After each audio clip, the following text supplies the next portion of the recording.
What's going on, everybody? Dialerix TV back with another video, and I would like to discuss with you all a very concerning topic pertaining to sports media and its treatment of Lakers for Anthony Davis. So I never really gave my thoughts on the last two games versus the Clippers or the Raptors. I did watch the season restart, the full game, the Clippers versus the Lakers from start to finish, but I wasn't able to catch the Raptors game, but I did watch the highlights. But I think I seen enough in the Clippers game to get an idea on how the Raptors game played out. So I saw the highlights, like I said, and I've heard various opinions on both the games, and I would like to just give my thoughts. Now, I'll say I wasn't really impressed with the Lakers victory over the Clippers at all.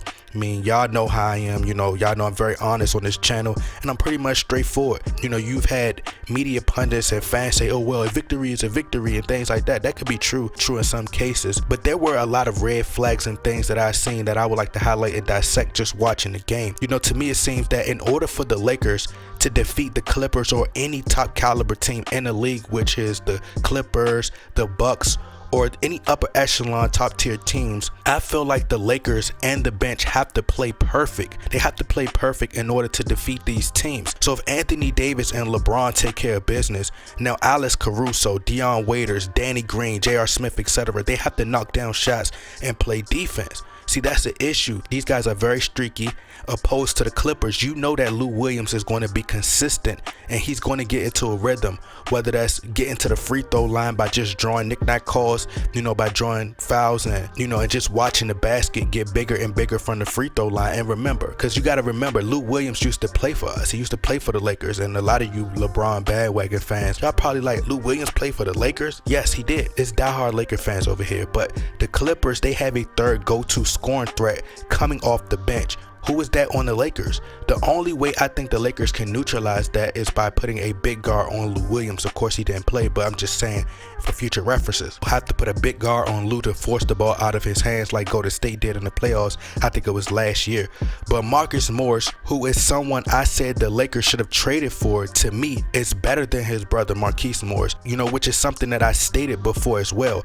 Marcus is a better shooter in my opinion. Being the older brother, he's had to take on a lot more responsibility.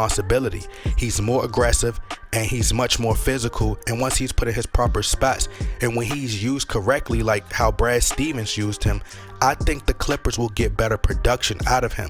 But when it's all said and done, the Clippers will rely on their lockdown defense to get the job done.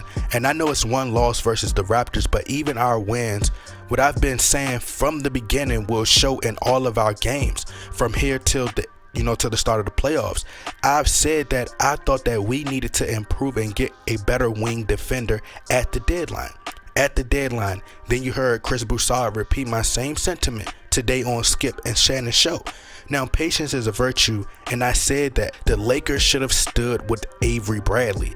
Avery Bradley was just trying to send a message by sitting out for not just the global poison that's going on, but the police brutality and social injustice, which a fan told me that wasn't the case with, Avery Bradley. That wasn't what he stood for. And I had to post the statement that Avery Bradley made to prove to them was part of the reason why Avery Bradley stood out.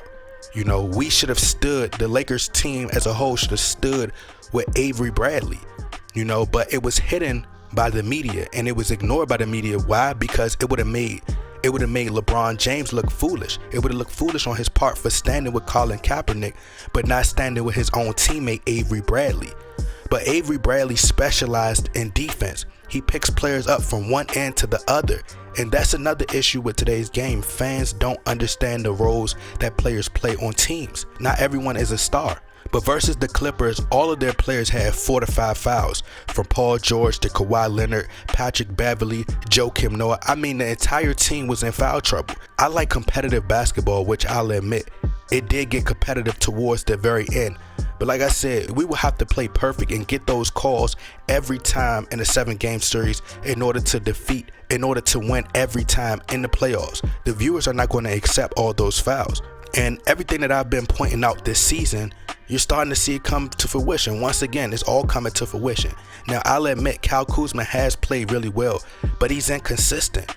And as I've said, he isn't the third star that people were in their feelings about me saying, that he wasn't the third star. You're seeing this happen in front of your eyes. He's proving my point. But J.R. Smith hasn't been much of a contribution, which I say he definitely deserved a second chance in the NBA. It's just not with the Lakers. I did like our small lineup of, I think it was, Anthony Davis, Kyle Kuzma, KCP, Caruso, and Dion Waiters. But you're expecting these guys to defeat the Clippers in a 7-game series. But as I said before, I think we have too many players on the roster that do the exact same thing. And I think in order for us to win versus the Clippers, the Lakers will need a player who can step up and really hit these shots. So Kyle Kuzma is going to have to prove me wrong that he is the third star, or otherwise I think that we're going to lose to the Clippers, in my opinion. We will have to switch and go beast mode and be ultra aggressive defensively. That's my keys to a victory in a 7-game series versus the Clippers, because that's the only team I'm really worried about. And if we don't really step it up, we could lose to the Rockets. I'm not saying we're going to, but we can lose to a lot of these AFC teams. But I have to address the media and their issues surrounding Anthony Davis. Now, don't get me mistaken, don't get me wrong. AD has to put up more points in the fourth quarter. But LeBron James needs to step up and close in the fourth quarter. People in the sports media love to push this narrative of LeBron James being clutch and that Shaq, Curry, Kobe. But what they fail to mention, what Shaq would tell you out his own mouth, Kobe, who's the greatest player to ever come out his mother womb, had the ball in his hands closing these games. Let's stop acting like Anthony Davis should be this closer. LeBron James should have the ball in his hands, win or lose. LeBron shows up from the first quarter through the third quarter. Then when the fourth quarter comes, he doesn't show up. Now he'll ride the wave. If a team goes on a run, he'll ride the wave, and then it'll make it seem like he's bringing these teams back. We need to see this clutch LeBron James that everyone is raving about, that the sports media speaks of every fourth quarter. Shaq was a big man. Shaq as a big man wasn't expected to close games out in the fourth quarter. Scottie Pippen wasn't expected to close games out in the fourth quarter. Pau Gasol and Andrew Bynum wasn't expected to close out the fourth quarter. Stop expecting Anthony Davis to be LeBron James and hold LeBron James accountable, okay? You had George Sedano and other media pundits saying, AD needs to be more aggressive in the fourth, and LeBron having a bad shooting percentage wasn't a bigger issue than Anthony Davis not showing up in the fourth quarter. I'm like, what? Let's say Anthony Davis does score more in the fourth. Who's going to close the show? Stop putting all the blame on Anthony Davis. He's our defensive anchor, and he's been phenomenal on both ends of the floor. And I'm not saying he's above criticism, no. But this is the toxic environment around LeBron that KD was speaking about. And that's why I said Anthony Davis' decision will be based on how the playoffs turn out. I keep saying it. AD has had big scoring nights, and all they talk about is LeBron James. And I told y'all stars don't like that type of stuff. But like I said, you must appreciate Anthony Davis. We must appreciate AD while he's here, because as my mother always told me, you don't appreciate what you have until it's gone, like most people didn't with Kobe. So yes, Anthony Davis has to score more, but LeBron James needs to close these games out. He has to close the show. The ball has to be in his hands, and that needs to be addressed from the media. But anyway, y'all let me know what y'all think. Y'all get in that comment box, like, share, subscribe. I'm out.